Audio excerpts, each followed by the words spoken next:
உயிர் தமிழுக்கான பத்திரிகையாளர் சந்திப்பை 2 நாட்களுக்கு முன்னாடியே நடத்தியாச்சு. அதுவே போதுமானது தான் எனக்கு தெரிஞ்சு. நம்ம ஒன்றும் பொன்னியின் செல்வன் எடுக்கலை, கேஜிஎஃப் எடுக்கலை, அவ்வளோ பெரிய படம்லாம் இல்லை. ஒரு சின்ன படம், நிறைய உழைப்பு. ஆனால் இந்த பத்திரிகையாளர் சந்திப்பு எதுக்குன்னு எனக்கும் தெரியாது இங்கே வர்றது வரைக்கும். அதுதான் உண்மை. ஆமாம், யாருக்குமே தெரியாது, அண்ணாச்சி சொல்கிறாரு. அதனால் இது இயக்குனருடைய தயாரிப்பாளருடைய ஏற்பாடு. ஆனால் வந்து பார்த்தா இதுதான் முதல் பத்திரிகையாளர் சந்திப்பு மாதிரி இருக்குது. அண்ணன் ராஜகபூர் சொன்ன மாதிரி இது பெரிய படத்துக்கு இருக்கிற மாதிரி, பெண்களுக்கு இருக்கிற மாதிரி இருக்குன்னு. இந்த எதிர்பார்ப்பே சில நேரங்களில் வந்து பூர்த்தி செய்ய முடியாமல் போயிடும். அது பெரிய ரிவர்ஸ் ஆகிரும். அது அனுபவத்தில் நான் சொல்கிறேன் நான். ஸோ அதனால் அண்ணாச்சி சொன்னது, சரவணசக்தி சொல்கிறது, அண்ணன் ராஜகபூர் சொல்கிறது, இவர்களெல்லாம் சாந்தினி படம் பார்த்துட்டு சொல்கிறது, இதெல்லாம் படத்தில் வேலை பார்த்தவங்க எப்போவுமே சொல்கிறது. இது உங்களுக்கு எதுவுமே புதுசு கிடையாதுன்னு எனக்கு தெரியும். எல்லா படங்களுக்கும் அந்த துறை படம் சார்ந்தவங்க, படத்தில் வேலை பார்க்குறவங்க இப்படி தான் சொல்லுவாங்க. படம் ஆக சிறப்பாக வந்திருக்கு, இவர் அப்படி நடிச்சிருக்காரு, இவர் இப்படி நடிச்சிருக்காருன்னு. இதை விட கூடுதலான ப்ரொமோஷன்ஸ் எல்லாம் நீங்கள் பார்த்துட்டீங்க. இதெல்லாம் ஒன்றுமே இல்லைன்றது எனக்கு தெரியும். ஆனால் அதெல்லாம் படத்தில் இருந்துச்சான்னு போய் பார்த்தா தான் தெரியும். அவங்க சொன்னதுக்கும் படத்தில் எதுவுமே இருக்காதுன்றது தான் நிஜமான உண்மை. இந்த படத்தை பொறுத்த மட்டும் இதில் பணியாற்றியவர்கள் சொல்வதை விட பார்வையாளராக 3வது மனிதனாக சொல்கிறது தான் நமக்கு சரியான ரிசல்ட்டாக இருக்கும். அந்த வகையில் நேற்று அண்ணன் செந்தமிழன் சீமான் படம் பார்த்தாரு. படம் பார்த்துட்டு அவர் ரொம்ப ரசிச்சுட்டு அவருக்கு ரொம்ப கனெக்ட் ஆகிடுச்சு. காரணம், அவர் ஒரு அரசியல் தளத்தில் இருக்கிறதுனால, ஒரு அரசியல் தலைவராக இருக்கிறதுனால அவருக்கு ரொம்ப கனெக்ட் ஆகிடுச்சு. நேற்று படம் பார்த்துட்டு ரொம்ப நேரம் பேசினார். அதுக்கப்புறம் நைட்டு பேசினார். திரும்ப காலையில் ஒரு அறிக்கை கொடுத்துருக்காரு. இப்போ எனக்கு காரில் ஒரு 1/2 மணி நேரமாக அதை தான் சொல்லிக்கிட்டே இருக்காரு. நான் அந்த இடத்த அப்படி ரசிச்சேன்டா, இந்த இடத்த இப்படி ரசிச்சேன்டான்னு. அன்னைக்கு சண்டை விடுகணை போதும்னே அப்படின்னு திரும்ப திரும்ப எனக்கே போர் அடிக்குதுன்னு விடுங்க, நான் சொல்கிறேன் கேள்றாரு என்ன அப்படின்றாரு. சரி, 1/2 மணி நேரமாக கேட்டுக்கிட்டே இருக்கேன். அப்புறமா அந்த ராஜகோபாலன்ட்ட பேசுகிறேன்னு வருஷம் கொடுத்துட்டு கிளம்பிட்டு. அவர் 10வது என்ன சொல்கிறாரு, நான் இன்றைக்கி நைட்டு வேறு பேசுவேன் பாரு இந்த படத்தை பற்றிருந்தேன். அண்ணே நீங்கள் என்னத்தையாவது சொல்லி ஆகா ஒன்று எப்போ இதானா படம் நாளை கேட்டுற போகிறாங்க, பிடிச்சிருக்கல சொல்லிட்டீங்கல்ல போதும்னு. காரணம் எல்லாரும் ஏன் அதை அப்படி சொல்கிறாங்கன்னா, உயிர் தமிழுக்குன்றது ஒரு சீரியஸான ஒரு தலைப்பு. ஏன்னா மொழிகளிலேயே வந்து மொழிக்காக உயிர் நீத்த தியாகிகள் இருந்தது இந்த மண்ணு தான். இந்த மொழிக்கு தான் அந்த பெருமை, வேறு எந்த மொழிக்கும் அந்த பெருமை கிடையாது. அப்படிப்பட்ட ஒரு டைப்பில் ஒரு சீரியஸான அரசியல் படம் சொல்லுவாங்கன்னு எதிர்பார்த்துட்டு இருக்கும் பொழுது அப்படி போகிற போக்கில் மணிவண்ணன் சத்யராஜ் பாணியில் வந்து ஒரு பொலிட்டிக்கல் சட்டையர் வந்து ரொம்ப நாள் ஆச்சு. ஸோ அதனால் அவரும் அதில் குறிப்பாக வந்து ஏன் சீமானனுக்கு ரொம்ப கனெக்ட் ஆச்சுன்னா, அவர் ஏற்கனவே மணிவண்ணன் சத்யராஜ் பட்டறையிலேருந்து வந்தவர். அதனால எனக்கு அந்த ஃபீல் வந்துருச்சுடான்னு திரும்ப திரும்ப பேசிகிட்டு இருக்காரு. அதனால் உங்களுக்கு பத்திரிகையாளர்களுக்கு நாங்கள் கூடுதல் குறைவாக பாவாவோ அண்ணாச்சியோ சரவணசக்தியோ பேசுனா அழிச்சிருங்க. நான் இதை உங்கள்கிட்ட ரெக்வஸ்ட்டாக வைக்கிறேன். நான் அழிச்சிட்டு நாளைக்கு காலையில் படம் பார்க்க போகும்போது ஒரு சின்ன படம் பார்க்க போகிறோன்னு பாருங்கள். உங்களுக்கு அது திருப்தி தந்ததுன்னா அதுதான் பெரிய படம். நீங்கள் பெரிய படம் பார்க்க போகிறோன்னு நினச்சி போயிட்டு இதுக்காக அப்படி பேசுகிறீங்க, ஏசி ரூமில் எங்களை கொண்டு வந்து உட்கார வச்சு ஒவ்வொரு 1/2 மணி நேரம் லேட்டாக வந்தீங்கன்னு தயவு செஞ்சு நினச்சிடாதீங்க. அப்புறம் இந்த பட்டத்தை ஒன்று கொடுத்துட்டு நம்மளை போட்டு பாடாப்படுத்துகிற மக்கள் போராடிங்க. எனக்கும் இந்த பட்டத்துக்கும் எந்த தொடர்பும் கிடையாது. நான் சொல்லிட்டேன், அவர் சொல்லும்போதே சொல்லிட்டேன். பட்டங்களும் விருதுகளும் வந்து தகுதியின் அடிப்படையில் வரணும். நம்மளாம் போய் காசு கொடுத்து வாங்கக்கூடாது. அப்புறம் இதில் இருக்கிற இந்த போராளி என்கின்றது வந்து நேற்றைய ஒரு நேர்காணலில் சொன்னேன், அதை இப்போவும் நான் சொல்கிறேன். போராளின்ற வார்த்தை பெரிய வார்த்தை, பெரிய வார்த்தை. எம்ஜிஆர் அவர்களுக்கு வந்து மக்கள் திலகம் அப்படின்ற பத்திரத்தை வந்து ஏற்புடைய பட்டம். ஆனால் புரட்சி தலைவர் அப்படின்றது வெகுவாக ரசிக்கப்பட்ட பட்டம். ஆனால் ஏற்புடையதா அப்படின்னா அது ஒரு பெரிய கொஸ்டின் மார்க் இருக்குது. ஏன்னா புரட்சி என்பது சாதாரண கிடையாது. இந்த உலகை புரட்டி போட்ட புரட்சியாளர்கள்லாம் நிறைய இருக்காங்க.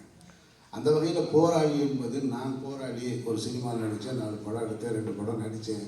நான் போராடினா ஈழத்தில் போராடிய மாவீரன் பிரபாகரன் யார்? அவர் போராடியா இல்லையா? அப்போ ஊதிய உயர்வு கேட்டு கூலிக்கு சரியான கூலி கொடுக்கப்படாமல் போராடி மாஞ்சோலை தோட்ட தொழிலாளர்கள் வந்து தாமிரபரணி ஆற்றில் இறந்தாங்களே, அந்த போராளிகளை வந்து எப்படி பார்க்கறது? இப்போ நமக்கு வந்து நெடுவாசலில் தூத்துக்குடியில் கூடங்குளம் அணுமின் நிலையத்துக்கு எதிராக போராடி உயிர் நீத்தாங்களே, எந்த எதிர்பார்ப்பும் இல்லை, எந்த எதிர்பார்ப்பும் இல்லாமல் 13 பேர் செத்து போனாங்களே, அவங்க யார்? அப்போ இந்த மண்ணை மீட்கிறதுக்கு, வெள்ளையன்ட்டு மீட்கிறதுக்காக உயிர் நீத்தாங்களே, அவங்கெல்லாம் யார்? அப்படின்னா போராளி என்பது ஒரு பெரிய வார்த்தை. அவர் காசு வச்சுருக்காரு, அவரே ப்ரொடியூசரு, அவரே டைரக்டரு, அவரே சொந்தமாக விடையில் அடிக்கிறாரு, அதனால் போட்டுக்கிட்டாரு. நான் ஒன்றும் பண்ண முடியாது அதை. அதனால் இந்த பட்டத்தை குறித்து தயவு செஞ்சு என்கிட்ட யாரும் கேட்டுறாங்க. நான் என்னுடைய மாயவலையை வெறும் அமீருக்கு தான் போட்டிருக்கேன், போராளிகள்லாம் போடலை.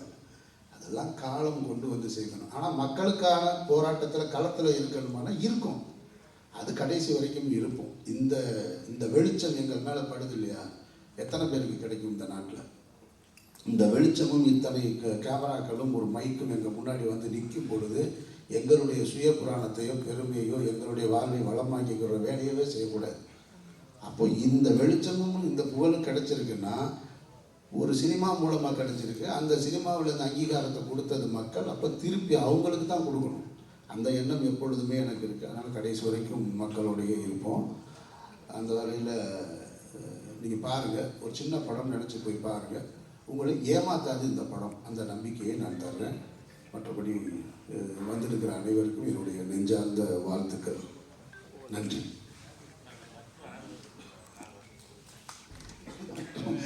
மற்றும் 6 பேர் கஞ்சா கருப்பு இருக்காரு. ஆக்சுவலாக அந்த படம் வந்து எனக்கு வந்து இவங்கெல்லாம் நிறைவாக இருக்கிறதா சொல்லுவோம். நான் இன்னும் கூடுதலாக இப்போ எனக்கும் அண்ணன் ராஜ்கபூருக்கும் இன்னும் 2 சீன் இருக்குது, ரொம்ப முக்கியமான சீனு. நான் வந்து அந்த சீன்லாம் எடுக்கலை. அப்போ என் மண்டைக்குள்ளே என்ன ஓடுனா, நான் எப்போயுமே ஒரு டைரக்டராக இருக்கிறதுனால என் பிரச்சனை அதுதான். நான் டைரக்டராக இருக்கிறதுனால அந்த எடுக்காத காட்சி, இந்த விட்டு போன காட்சி, இதெல்லாம் இருந்திருந்தால் இன்னும் நல்லா இருந்திருக்குமே, இன்னும் முழுமை அடைஞ்சிருக்குமேன்றது மட்டும்தான் ஓடிக்கிட்டே இருக்கு. 2 கஞ்சா கருப்புக்கு ஒரு சீன் இருக்குது, அண்ணனுக்கு ஒரு சீன் இருக்குது, இந்த பொண்ணுக்கு எனக்கு ஒரு சீன் இருக்குது. இதெல்லாம் சேர்த்துருந்தா இன்னும் சரியாக வந்திருக்குமோன்னு சகோதரர் பொன்வண்ணன் சொன்னது போல் அது ரொம்ப முக்கியமான ஒரு சீனு. அந்த சீன் இப்போ படத்தில் இல்லை, ரொம்ப நல்லா இருக்கும். அது ரொம்ப இன்ட்ரெஸ்டிங்காக இருக்கும். அண்ணாச்சி நாமினேஷன் பண்ண போகிற இடத்துல வந்து நான் நாமினேஷன் பண்ணிட்டு வரும்போது அவர் கேட்பார், பொன்வண்ணன் கேட்பார், இதெல்லாம் ஒரு குழப்பாடாக கூடவே போனவனை வந்து ஏமாற்றிட்டு போய் நீ நாமினேஷன் பண்ணிட்டு வந்திருக்கியே அப்படின்னு சொன்ன உடனே இது பேர் அரசியலா அப்படின்னோடனே நான் பதில் சொல்லுவேன், அரசியல் அடித்தளமே கூட இருக்கவனை ஏமாத்துறது தான், முதல்ல அதை புரிஞ்சுருங்க நீங்கள் அப்படின்னு. இன்னும் நீங்கள் காமராஜன் கக்கன் காலத்திலே இருக்கீங்க போல இருக்கு, நடப்பு அரசியலுக்கு வாங்க அப்படின்ட்டு ஒரு விஷயத்தை நான் சொல்லுவேன். சொன்ன உடனேயே அவர் அந்நியார் ஒருத்தங்க இருப்பாங்க, அவங்க சொல்லுவாங்க, ஏங்க உங்களுக்கு என்னங்க நம்ம வீட்டில் ஒரு கவுன்சிலர் வந்தால் என்னங்க அப்படின்னு. அவங்களுக்குள்ள ஒரு சின்ன சண்டை நடக்கும். சண்டை நடந்த உடனே எங்கிட்ட கேட்பாங்க, ஏன் பாண்டியா இந்த மாதிரி நீலாம் ஜெயிச்சிட்டின்னா, கவுன்சிலராக ஜெயிச்சிட்டின்னா இந்த ரேஷன் கரெக்டாக போட சொல்லுப்பா, ஒன்றுமே போட மாட்டேன்றாங்க, எப்போ போனாலும் இல்லைன்றாங்க. அண்ணி ஜெயிச்சதுக்கப்புறம் ரேஷன் வீடு தேடி வரும், நீங்கள் நாடே நம்மளோட தான், பேசாமல் இருங்க அப்படின்ட்டு அப்படி நடந்து போகும்போது அண்ணி சொல்லுவாங்க, ஏங்க நடந்து போகிறத பார்த்தா அப்படியே எம்ஜிஆர் கோட்டைக்கு போகிறது மாதிரியே இருக்குங்க அப்படிமா. நீ ஒருத்தி போது நீ இந்த மாதிரி 4 பேர் இருந்தா ஏறான கேட்டாலும் நான் அரசியலுக்கு வருவான்னு. இதெல்லாம் இப்போ இந்த காட்சி படத்தில் இல்லை, அதனால் உங்கள்கிட்ட நான் சொல்கிறேன். இது மாதிரியான நிறைய காட்சிகள் இன்னும் படத்தில் இடம்பெற முடியாமல் போயிடுச்சு. அதெல்லாம் இருந்திருந்தால் இன்னும் பொலிட்டிக்கல் சட்டையர் இன்ட்ரெஸ்டாக இருந்திருக்கும்னு நான் நம்புகிறேன். மற்றபடி உங்களுக்கு பிடிக்கும்னு நான் எதிர்பார்க்குறேன். அதில் தான் இந்த 6 பேர், கஞ்சா கருப்பு, இவர், இன்னும் ஒரு 3 பேர், இந்த மற்றும் 6 பேர். ஆனால் அது படத்தில் இருக்கிற நகைச்சுவையை விட காட்சி படமாக்கும் போது இருந்த நகைச்சுவை தான் ஜாஸ்தி. அதை நான் ஏற்கனவே சொல்லியிருக்கேன்.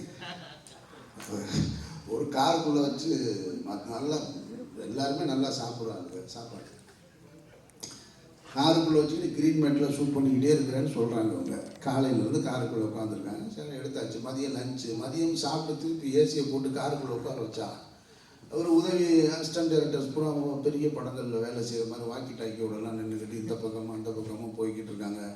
மானிட்டர்கிட்ட இருந்து டைரக்டர் ரெடியான்னு கேட்குறாரு. அவர் assistant director, sir ready sir, எல்லோரும் ஆர்டிஸ்ட் ரெடியாக இருக்காங்க சார், ரெடியாக. நான் ஃப்ரண்ட்டில் உட்காந்துருக்கேன் காரில், பின்னாடி 6 பேர். ஆல்ரெடி ஆக்ஷன் அப்படின்னா யாருமே டைலாக் சொல்ல, ஏன்னா பூரா சாப்பிட்டு தூங்குறாங்க. நான் சொல்கிறேன் தூங்குறாங்க, பின்னாடி தூங்குறாங்கன்னா கத்துறாங்க, என்னடா சாப்பிட்டுட்டு தூங்குறது தான் வந்தீங்க. இந்த மாதிரியான சம்பவங்கள் தான் நிறைய நடந்திருக்கு. அதை தான் சரவண சக்தி சொன்னார், சிரிச்சுக்கிட்டே இருந்தோன்னு. எனக்கு நடிகராக இருந்ததுனால எனக்கு ஒன்றும் பெரிய சுமை இல்லை. நான் டைரக்டராக இருந்தேன்னா டென்ஷனாக இருப்பேன். அது இந்த மாதிரியான ஒரு படத்தில் நடிக்கும் பொழுது எனக்கு மைண்டில் எல்லாத்தையும் இறக்கி வச்சுட்டு ஃப்ரீயாக போய் நின்றுட்டு என்ன சொல்கிறாங்களோ அதை மட்டும் செஞ்சுட்டு, இங்கேருந்து இப்படி பல்ட்டி அடிக்கணுமா, இங்கேருந்து இப்படி பல்ட்டி அடிக்கணுமா, இது மட்டும்தான் இந்த படத்தில் நான் செஞ்சுருக்கேன். உங்களுக்கு பிடிக்குன்ற நம்பிக்கையோடு. நன்றி.